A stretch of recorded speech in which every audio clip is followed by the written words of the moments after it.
So in last night's Jets-Chiefs game, something happened to the Jets just when it seemed like they were going to be able to get back into the game. And I'm not talking about the Zach Wilson fumble. I'm talking about this 3rd and 20 call that ended up being holding against the Jets that nullified an interception that wouldn't give them the ball back. Now, the problem with this is that if you want to throw the book at every player on every play, yes, that technically for a split second was holding. But just like many other games, it's up to the judgment of any one particular referee to either ruin somebody's chances to win the game or possibly hand it to somebody else. And it usually seems to be a sort of confirmation bias. Just like with the Patriots, as soon as the Chiefs get a good call and then they take advantage of it, we are told by the announcers in the media how awesome the Chiefs are, while the team that they were playing cries about, hey, that wasn't holding. We should have never had that kind of penalty. Now, look, if you're a Jets fan, you think this is a bad call. If you're a Chiefs fan, you're most likely fine with it. I'm not here to navigate that argument. As a Dolphins fan, I think that call is crap.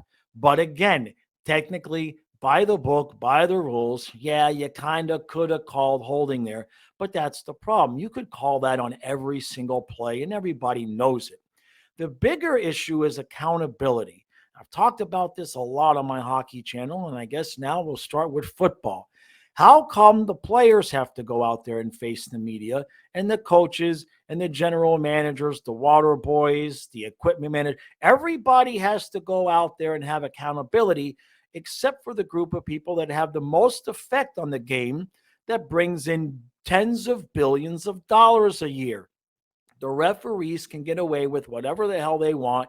Nobody gets to ask them any questions, and the refs have nothing to say, no matter how bad it goes.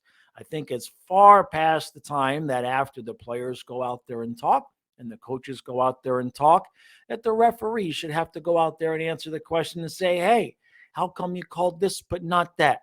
What did you see on this play? What did you not see on this play? Now, I understand the argument that that might make the referees a little bit tentative when they're making big calls, but maybe that would be a good thing. Now, once you take into consideration how much money flows through the sport, not just from betting, but from us, those tens of billions of dollars that the league generates in revenue, that comes out of our pocket.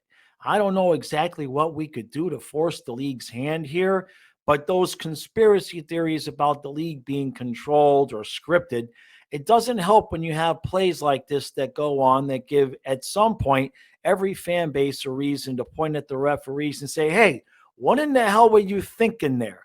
You could make calls like this on every single play in every game, and it's past the time that we get to ask the referees what makes them make a call and what makes them ignore something.